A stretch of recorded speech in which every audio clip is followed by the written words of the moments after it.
పిత పుత్ర పవిత్రాత్మ నామమున ఆమెన్. ప్రభువు మీతో ఉందురుగాక, మీ ఆత్మతో ఉందురుగాక. పునీత యోహాను గారు రాసిన సువిశేషంలోని భాగము. ప్రభువ మీకు మహిమ కలుగునుగాక. యోహాను సువిశేషము 3వ అధ్యాయము 1వ వచనము నుండి. పరిసయ్యులలో నికోదేము అను యూదుల అధికారి ఒకడు ఉండెను.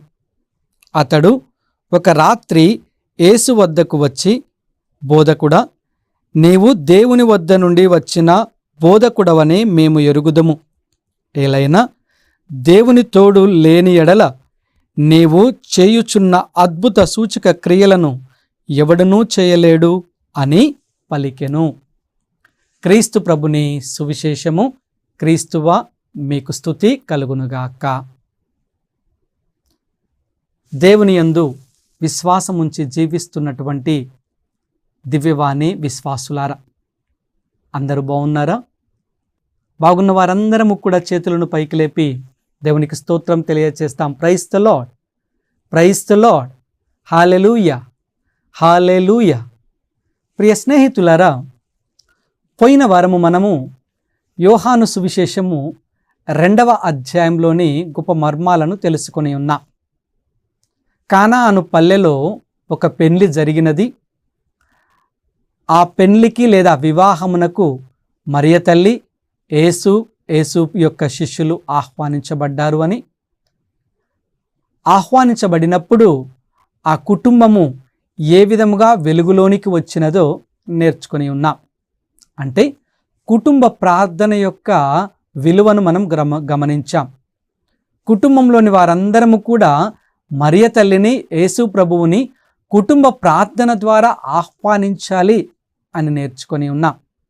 రెండవదిగా, దేవాలయము అంటే మన హృదయము, మన శరీరము దేవుని ఆలయముగా మార్చబడాలి అని, రెండవదిగా ఆ దేవాలయమును సంఘముగా అంటే సంఘ దేవాలయం, సంఘ ప్రార్థనలు చేసు ఆలయం, మన దేవాలయాలను కూడా వ్యాపార స్థలాలుగా ఉంచకుండా పవిత్రమైన స్థలముగా ఉంచాలి.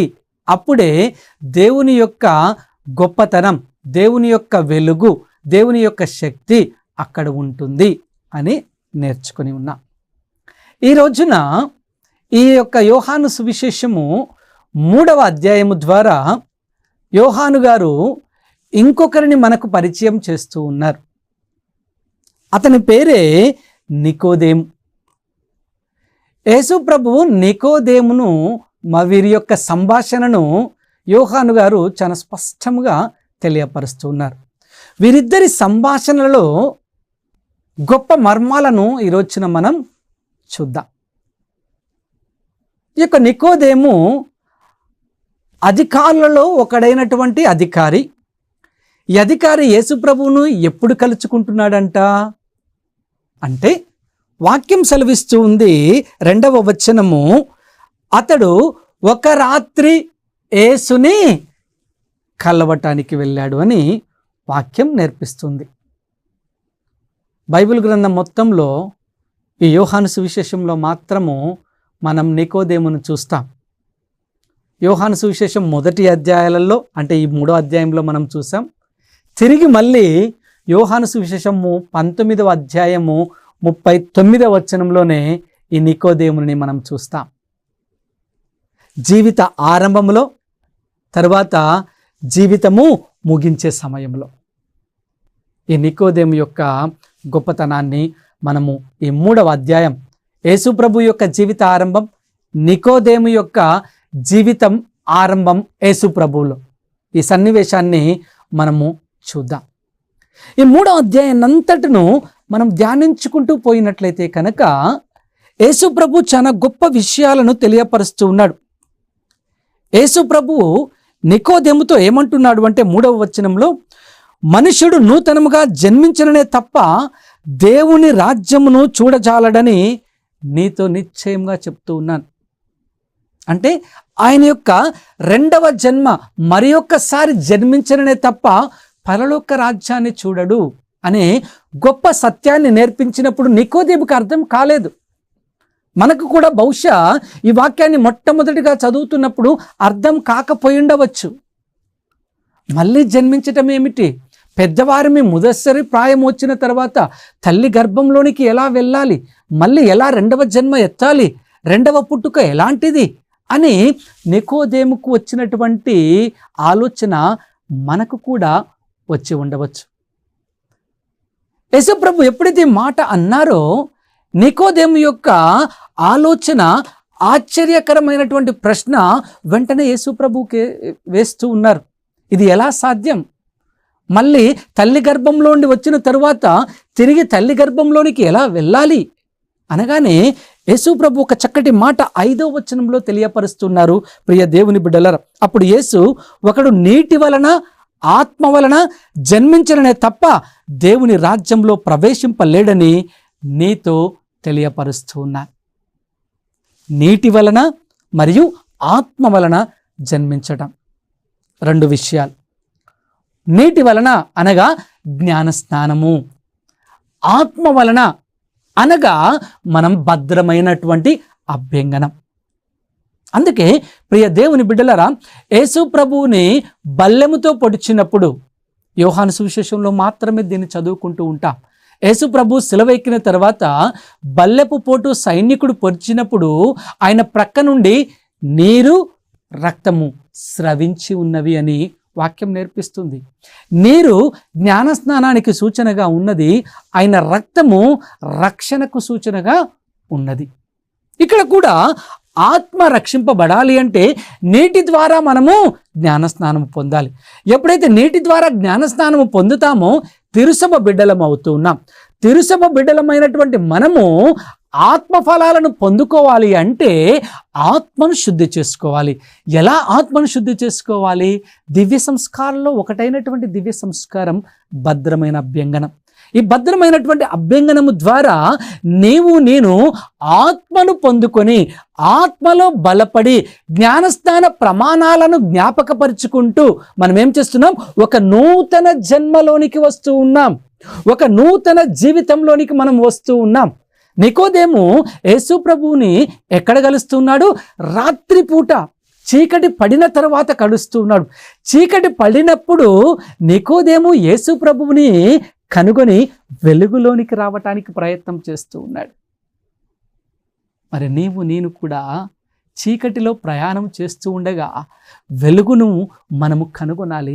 దేవుని ప్రియ బిడ్డలారా, జ్ఞానస్నానము పొందుకున్నాం, భద్రమైన అభ్యంగనం పొందుకున్నాం, అయినప్పటికీ ఇంకా చీకటిలోనే, చీకటి జీవితాలే. మన యొక్క జీవితము చాలించేంత వరకు చీకటి చీకటి చీకటిమయం.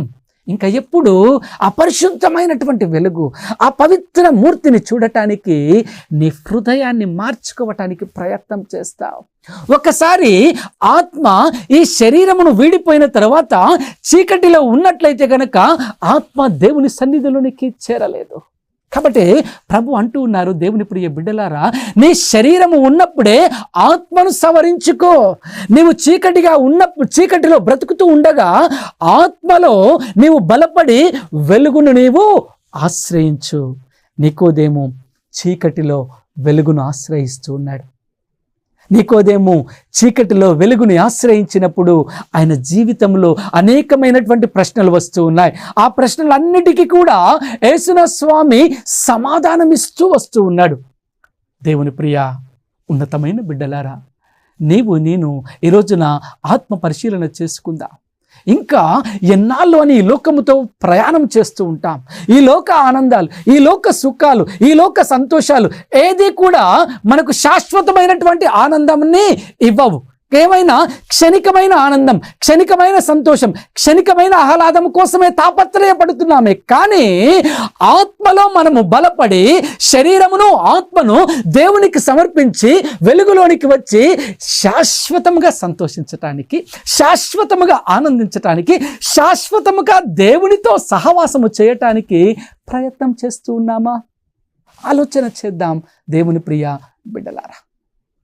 అందుకే నికోదేము చీకటిలో వెలుగుని కనుగోవటానికి వచ్చి ఉన్నాడు. ప్రియ స్నేహితులారా, మనందరికీ హిట్లర్ తెలుసు. ఈ హిట్లర్ ఎందుకు అంత మరి రెవల్యూషన్ తీసుకొని వచ్చాడు. అంత పోరాటాన్ని, ఎక్కడికి వెళ్ళినా కానీ మానవుల్ని హింసించడం, ఇబ్బందులు పెట్టడం, చంపటం చేస్తూ ఉన్నాడు. అంటే వారి యొక్క కుటుంబ పరిస్థితులు, ఆ తండ్రి పడినటువంటి బాధ, ఆ పేదరికం, ఆ చీకటి మయం ఏం చేసింది, ఆయనకి ఆ చీకటిలోనే ఉండి ఈ లోకాన్ని జయించాలి అని ఆలోచన చేశాడు. క్రూరత్వము, ఆ యొక్క హింసలు అన్నీ కూడా చీకటి ఆలోచనలతో క్రూరముగా ప్రజలందరినీ చంపుకుంటూ పోతూ ఉన్నాడు. ప్రియ దేవుని బిడ్డలారా, ఆయనలో ఎలాంటి మార్పు లేదు, ఎలాంటి మారాలనే ఆలోచన కూడా లేదు. ఆయన యొక్క చీకటి పరిస్థితులు ఆయన చీకటిలోనికి నడిపించాయి. ఆ చీకటిలోనే ఆయన మరణిస్తూ ఉన్నాడు. రెండవ ప్రపంచ యుద్ధం అప్పుడు ఇక నాకు ఓటమి తప్పదు అని, నేను ఇంకొకరి చేతిలో ఎందుకు చనిపోవాలి అని తనకు తానే ఆయన ఆత్మహత్య తుపాకీతో కాల్చుకొని చనిపోయి ఉన్నాడు హిట్లర్.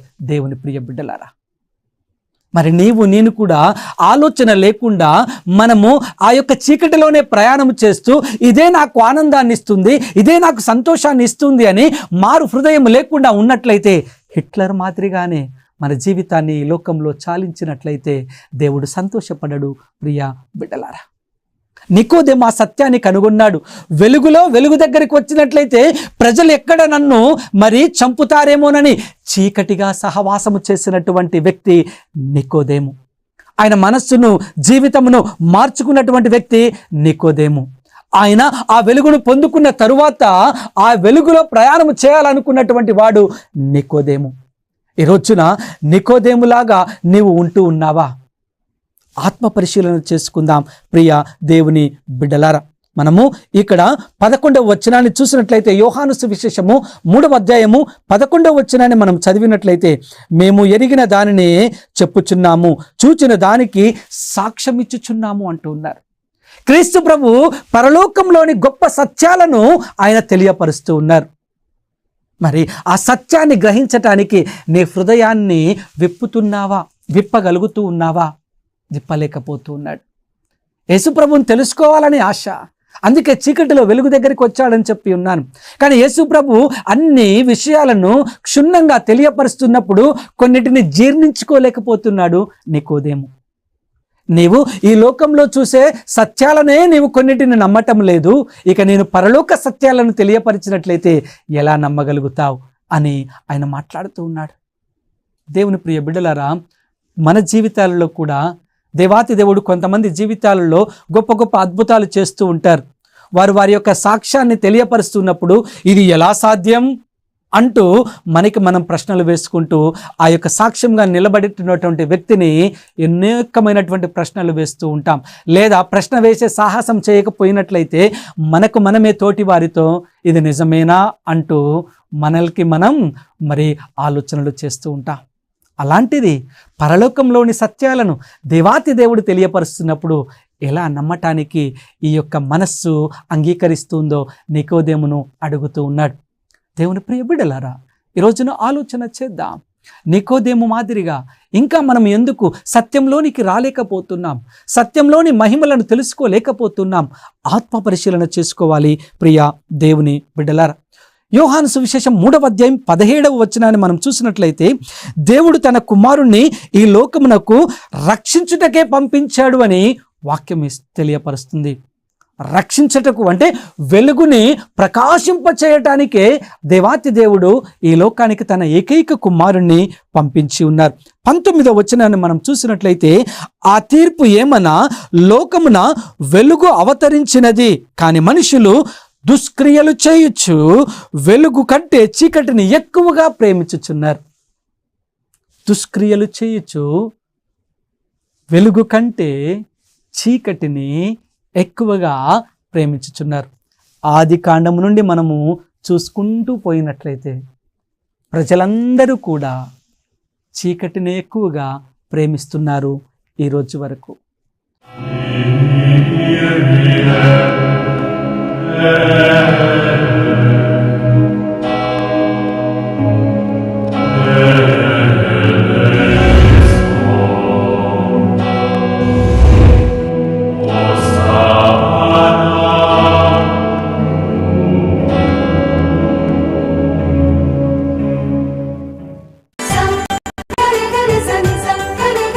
కార్మెల్ మాత వార్షిక మహోత్సవము ఫిరంగిపురం కొండమీద పండుగ 2024 జూలై 14, 15, 16 తేదీలలో ఆది, సోమ, మంగళవారములలో గుంటూరు జిల్లాలోని ఫిరంగిపురం గ్రామంలో అత్యంత వైభవముగా జరుగుతుంది.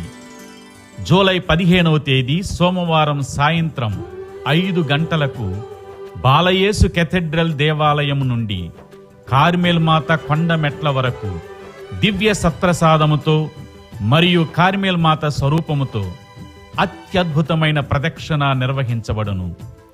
అనంతరం కార్మెల్ మాత కొండ మెట్ల వద్ద సమిష్టి దివ్య పూజా బలి సమర్పించబడును. ప్రధాన యాజకులు మహాఘనత వహించిన శ్రీ శ్రీ శ్రీ డాక్టర్ చిన్నాబత్తిని భాగ్యయ్య గారు, గుంటూరు పీఠాధిపతులు. ఈ కార్యక్రమం అంతటిని మీ దివ్యవాణి టీవీలో జూలై 15వ తేదీ సాయంత్రం 5 గంటల నుండి ప్రత్యక్ష ప్రసారం ద్వారా వీక్షించగలరు. కార్మెల్ మాత కొండపైన జూలై 16వ తేదీ మంగళవారం ఉదయం 10 గంటలకు కార్మెల్ మాత మహోత్సవ సమిష్టి దివ్య పూజా బలి సమర్పించబడును. రండి, మనమందరము కలిసి కార్మెల్ మాత కొండపై దేవుని ఆరాధించి ప్రార్థించి కార్మెల్ మాత ప్రార్థనా సహాయం ద్వారా దేవుని అపారమైన దీవెనలు పొందుదాం. ప్రేమతో ఆహ్వానించువారు reverend father Fatima Marreddy Malapati, rector మరియు విచారణ గురువులు, బాలయేసు కేథడ్రల్ దేవాలయం మరియు కార్మెల్ మాత పుణ్యక్షేత్రం ఫిరంగిపురం.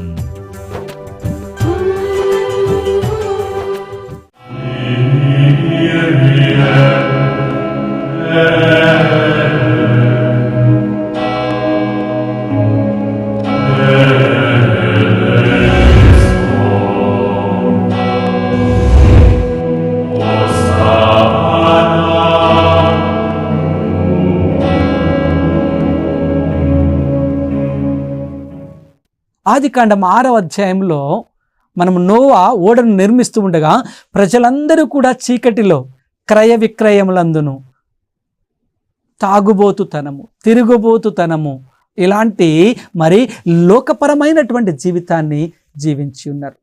అదే ఆదికాండము 12వ అధ్యాయం 13వ అధ్యాయాన్ని మనము చూసినట్లయితే కనుక అక్కడ కూడా ప్రజలందరూ కూడా సొదొమ గొమొర్రా పట్టణాలకు వెళ్ళేసరికి ప్రజలందరూ కూడా విందులు వినోదాలతో ఆశ్చర్యకరమైనటువంటివి ఈ యొక్క సమాజంలో లేనటువంటి వాటిని తీసుకుని వచ్చారు. పురుషులు పురుషులతో, స్త్రీలు స్త్రీలతో, శారీర వ్యవహారాలతో వారు నిమగ్నులైపోతూ ఉన్నారు. అందుకే దేవాతి దేవుడు మనస్సు నొచ్చుకున్నాడు. అందుకే చీకటిని ఎక్కువగా ప్రేమించారు దేవుని ప్రియ బిడ్డలారా. ఆదికాండం 11వ అధ్యాయం మనం చూసినట్లయితే గర్వము అనే చీకటి బబేలు పర్వతాన్ని నిర్మించుకుంటూ ఇక మాకు దేవుడు అవసరం లేదు, మేము దేవుడు అంతటి వాళ్ళం అవుతామని గర్వం అనే చీకటిని కడుతూ ఉన్నారు. అప్పుడు కూడా దేవుడు బాధపడి ఏం చేశాడు? కడుతున్నటువంటి ఆ బబేలు పర్వతాన్ని తీసివేశాడు. ప్రియ దేవుని బిడ్డలారా, ఎక్కడైతే చీకటిలో బ్రతుకుతూ ఉన్నారో ఆ చీకటిలో బ్రతుకు వారు అందరూ కూడా వెలుగును చూడలేదు. ఈరోజు కూడా మనము చీకటిలోనే బ్రతుకుతూ ఉన్నాం. ఒక వాక్యాన్ని 5 నిమిషాలు మనము ధ్యానించలేం. ఒక వాక్యాన్ని ఒక అర్ధగంట సేపు మనము వినలేం. ఒక దివ్య బలి పూజలో మనము 45 నిమిషాల పాటు విశ్వాసంతో భక్తితో కూర్చోలేకపోతూ ఉన్నాం. ఎందుకు అంటే చీకటిని ఎక్కువగా ప్రేమిస్తున్నాము కాబట్టి. వెలుగులో ఉండటానికి చీకటి మనల్ని ఏం చేస్తుంది? వెలుగులోనికి నడిపించటానికి దోహదపడదు. కాబట్టి ఆత్మ పరిశీలన చేసుకుందాం. నికోదేముతో దేవాతి దేవుడు మాట్లాడుతున్నాడు ఈ రోజున. ఆ నికోదేముతో మాట్లాడుతున్న దేవుడు ఈ రోజున ఇదిగో ఈ యొక్క వాక్యం ద్వారా నీతో మాట్లాడుతూ ఉన్నాడు. నువ్వు చీకటిని ఎక్కువగా ప్రేమిస్తున్నావా? ఒకవేళ ఎక్కువగా ప్రేమించినట్లయితే ఇదిగో ఈ రోజు నుంచి నీ జీవితాన్ని మార్చుకొని వెలుగులోనికి రావటానికి ప్రయత్నం చేయి. పునీత అగస్టిన్ గారు, చీకటి బ్రతికినటువంటి అగస్టిన్ గారు వెలుగును కనుగొన్న తరువాత మళ్ళీ తిరిగి చీకటిలోనికి ప్రయాణం కాలేదు. ప్రియ స్నేహితులారా, అలాంటి పునీత అగస్టిన్ మాదిరిగా నీ జీవితాన్ని, నీ బ్రతుకును మార్చుకున్న తరువాత వెలుగులోనికి నీవు ప్రవేశించి వెలుగుకు సాక్ష్యముగా ఉండి వెలుగులో నువ్వు నడుస్తూ ఆ వెలుగుకు నువ్వు ఎలా ఉండాలంటే ప్రామాణికముగా ఉండాలి అని దేవాతి దేవుడు ఈ రోజున నీతో మాట్లాడుతూ ఉన్నాడు. ఆత్మ పరిశీలన చేసుకుందాం ప్రియ దేవుని బిడ్డలారా. అందుకే ఒకరు నీటి వలన ఆత్మ వలన జీవించననే తప్ప పరలోక రాజ్యంలోనికి ప్రవేశించలేరు. రెండవ జన్మ అనగా ఏమిటి అంటే మరి పరివర్తన కలిగినటువంటి జీవితాన్ని జీవించాలి అనేది నికోదేము ద్వారా ఈనాటి మరి పరమ రహస్యాన్ని దేవాతి దేవుడు నీకు నాకు తెలియపరుస్తున్నారు. ఇదే యోహాను సువిశేషము 3వ అధ్యాయము 22వ వచనాన్ని చూసినట్లయితే గనక యేసు ప్రభువు మరియు యోహాను, బాప్తిజ యోహాను, ఇంకా బాప్తిజ యోహాను చెరసాలలో పడక ముందే యేసు ప్రభువు ఒకానొక ప్రాంతంలో ఏం చేస్తున్నారంట, జ్ఞానస్నానం ఇస్తున్నారు అని వాక్యం నేర్పిస్తుంది. ఇది గమనించినటువంటి శిష్యులు కొంతమంది వారి మధ్యలో వాగ్వివాదాలు జరిగి యోహాను దగ్గరకు ఫిర్యాదు తీసుకుని వెళుతున్నారు. ఇదిగో నీ మార్గంలో నడిచిన వారు, నీ ద్వారా జ్ఞానస్నానము పొందినటువంటి వారు జ్ఞానస్నానం ఇస్తూ ఉన్నారు అనగానే మరి ఒక్కసారి బాప్తిజ యోహాను తనను తాను తగ్గించుకునే సన్నివేశాన్ని మనము యోహాను సువిశేషము 3వ అధ్యాయము 25 నుండి మనము చూస్తూ ఉన్నాం ప్రియ స్నేహితులారా. కాబట్టి తగ్గింపు గుణము ఉండాలి అని మరి ఒక్కసారి ప్రభువు ఈ 3వ అధ్యాయం ద్వారా నేర్పిస్తున్నాడు. అది ఎక్కడ జరుగుతూ ఉంది అంటే బాప్తిజ యోహాన్లో జరుగుతూ ఉంది. నీలో నాలో కూడా ఆ తగ్గింపు గుణము అలవాటు చేసుకోవాలి. వెలుగులోనికి వచ్చినప్పుడే ఆ పరమ సత్యాన్ని మనము గ్రహించగలుగుతాము అనే అంశాన్ని ఈరోజున దేవుడు మనకు నేర్పిస్తున్నాడు. పునీత మదర్ తెరీసమ్మ గారు తను కూడా తనను తాను తగ్గించుకుంది కాబట్టి అనేక మందికి క్రీస్తు ప్రభువును పరిచయం చేసింది ఆమె సేవా జీవితం ద్వారా. ప్రియ దేవుని బిడ్డలారా, ఆ యొక్క సేవా జీవితంలో తనను తాను ఎంత తగ్గించుకుందో, ఎన్ని నిందలు వచ్చినా కానీ ఆ నిందలను తాను స్వీకరించి నా కోసము కాకుండా నా పిల్లల కోసం ఏమిస్తావు అని మాట్లాడినటువంటి సన్నివేశాలు కోకొల్లలు. కాబట్టి ఈ రోజున పునీత మదర్ తెరీసాగా ఆ తల్లిని జ్ఞాపకం చేసుకుంటూ ఉన్నాం. ఆ విధముగా మనము ఎంత తగ్గించబడుతూ ఉంటామో ప్రభు సన్నిధిలో మనము అంత హెచ్చింపబడతాము అని బాప్తిజ యోహాను గారు, పునీత మదర్ తెరీసమ్మ గారు మనకు నేర్పిస్తూ ఉన్నారు ప్రియ స్నేహితులారు. కాబట్టి ఆత్మ పరిశీలన చేసుకుంటూ మన జీవితాన్ని చీకటిమయం చేయకుండా వెలుగులోనికి నడిపించుకుంటూ వెలుగులో మనము జీవిస్తూ వెలుగునకు సాక్ష్యం ఇచ్చు బిడ్డలముగా ఉండటానికి ప్రయత్నం చేయాలి ప్రియ దేవుని బిడ్డలారా. యోహాను సువిశేషము 3వ అధ్యాయము 32వ వచనాన్ని మనం చూసినట్లయితే తాను చూచిన విషయమున వినిన వెంటనే ఆయన సాక్ష్యమిచ్చుటకు వచ్చి ఉన్నాడు అనే మాట మనం చూస్తూ ఉన్నాం. బాప్తిజ యోహాను ఎందుకోసం వచ్చాడు? సాక్ష్యం ఇయ్యటానికి వచ్చాడు. యోహాను 1లో కూడా మనం అదే నేర్చుకున్నాం. నేను ఆ వెలుగునకు సాక్ష్యం ఇయ్యటానికి వచ్చాను కానీ నేను ఆ వెలుగును కాదు అంటున్నాడు. 3వ అధ్యాయంలో కూడా నేను ఆయనకు సాక్ష్యం ఇయ్యటానికే వచ్చి ఉన్నాను, ఆయన స్థానాన్ని నేను స్వీకరించడానికి రాలేదు అని ఆయన మాట్లాడుతున్నాడు. కాబట్టి దేవుని ప్రియ స్నేహితులారా, వెలుగులోని యొక్క గొప్పతనాన్ని నేర్చుకుంటూ 3వ అధ్యాయంలో ప్రవేశించి ఉన్నాం. ఈ 3వ అధ్యాయంలో చీకటిలో వెలుగును చూడటానికి వచ్చినటువంటి నికోదేము గొప్ప పరమ సత్యాన్ని తెలుసుకొని యేసు ప్రభువుని అనుసరించువాడిగా ఉన్నాడు. యేసు ప్రభు యోహాను ఇద్దరి జీవితాలను పరిశీలించినప్పుడు యోహాను మరి ఒక్కసారి యేసుకి సాక్ష్యం ఇస్తూ ఉన్నాడు, సాక్ష్యంగా నిలబడుతూ ఉన్నాడు. నేను ఆయనకు సాక్ష్యం ఇవ్వటానికి వచ్చాను కానీ ఆయన స్థానాన్ని స్వీకరించడానికి రాలేదు అని తనను తాను తగ్గించుకుంటూ ఉన్నాడు. కాబట్టి మన జీవితాలలో కూడా మనల్ని మనం తగ్గించుకుంటూ వెలుగులోనికి మనం వచ్చినట్లయితే క్రీస్తు ప్రభు యొక్క ఆశీర్వాదాలతో నింపబడతాం అనే అంశాన్ని ఈరోజున మనం నేర్చుకున్నాం. కాబట్టి 1 నిమిషం కళ్ళను మూసుకొని ప్రార్థన చేసుకుందామా. సర్వోన్నతుడా, సర్వశక్తిమంతుడా, మా దైవమా, మా రక్షణ, నీకే స్తుతి, ఆరాధన, ఘనత చెల్లునుగాక. ఈ రోజున మేము ఆలకించినటువంటి ఈ గొప్ప మాటలను మా జీవితాలలో మార్చే మాటలుగా చేసినందులకు నీకు వందనాలు ప్రభువా. మేము ఆత్మ పరిశీలన చేసుకుంటూ ఒక చక్కటి నిర్ణయముతో నీ వైపునకు తిరిగి నీ మార్గంలో ప్రయాణము చేస్తూ చీకటి బ్రతుకు కాకుండా వెలుగువంతమైనటువంటి అర్థవంతమైనటువంటి జీవితాన్ని జీవించు కృపను మాకు దయచేయండి. నికోదేము మిమ్ములను చీకటిలో కలిచాడు. మా జీవితాలు కూడా చీకటిమయం అవుతూ ఉన్నాయి. నీ వెలుగుతో, నీ రక్షణతో మమ్మల్ని అందరినీ నింపండి ప్రభువా. యోహాను ఈ 3వ అధ్యాయంలో మరి ఒక్కసారి సాక్ష్యం ఇస్తూ ఉన్నాడు. నేను ఆ వ్యక్తికి సాక్ష్యం ఇవ్వటానికే వచ్చాను, ఆయన యొక్క స్థానాన్ని నేను తీసుకోవటానికి రాలేదు అని తనను తాను తగ్గించుకుంటున్నాడు. ప్రభువా, మా జీవితాలలో మమ్మలను మేము తగ్గించుకొని ఇదంతా కూడా నీవిస్తున్నటువంటి అధికారం, నీవిస్తున్నటువంటి అంతస్తు, నీవిస్తున్నటువంటి తెలివితేటలు, నీవిస్తున్నటువంటి ఐశ్వర్యం అంతా కూడా నీ ద్వారానే వచ్చినదని గ్రహించుకొని ప్రభువా, మమ్మలను మేము నీలో తగ్గించుకొని జీవించే కృపను మా అందరికీ ప్రసాదించండి. తద్వారా చీకటిని అంతటినీ తీసివేసి మా జీవితంలో, మా కుటుంబంలో వెలుగుతో నింపమని వేడుకుంటున్నాం. నాయనా, మేము కలుస్తున్నటువంటి బిడ్డలకు అదే వెలుగును పంచే బిడ్డలుగా మమ్మలను, మా హృదయాలను మలచమని ప్రార్థన చేయుచున్నాం. ప్రభువా, మేము ఎప్పుడైతే బిడ్డలకు వెలుగును పంచుతూ ఉంటూ ఉన్నామో అప్పుడు ఆ బిడ్డలు కూడా వెలుగులోనికి వచ్చి నిన్ను తెలుసుకొని నీ మార్గంలో నడిచే నాయనా గొప్ప బాధ్యతను మా అందరికీ అందించినందుకు నీకు వందనాలు, స్తోత్రాలు సమర్పించుకుంటున్నాం. మా ద్వారా నీవు ప్రచరింపబడాలి, మా ద్వారా నీవు ప్రకాశింపబడాలి, మా ద్వారా నైనా నీవు మహిమను, గౌరవమును చేకూర్చబడాలి. ప్రభువా, అలాంటి గొప్ప జీవితాన్ని మా అందరికీ ప్రసాదించండి. మేము మీ యొక్క నామాన్ని అగౌరవ పాలు చేయకుండా నైనా నీ యొక్క మాటలకు నైనా మేము నడిచే బాటలో నైనా మేమందరము ముందుకు నడుచుటకు నీ శక్తిని, నీ మహిమను మాకు ప్రసాదించమని మా నాథుడును మీ కుమారుడైన యేసు అతి పరిశుద్ధ నామంలో అడిగి వేడుకొనుచున్నాము. ఆమెన్. ప్రభువు మీతో ఉందురుగాక, మీ ఆత్మతో ఉందురుగాక. సర్వశక్తిగల సర్వేశ్వరుడు పిత, పుత్ర, పవిత్ర ఆత్మదేవుడు మిమ్మలందరినీ ఆశీర్వదించి తన వెలుగుతో దీవించుదురుగాక. ఆమెన్.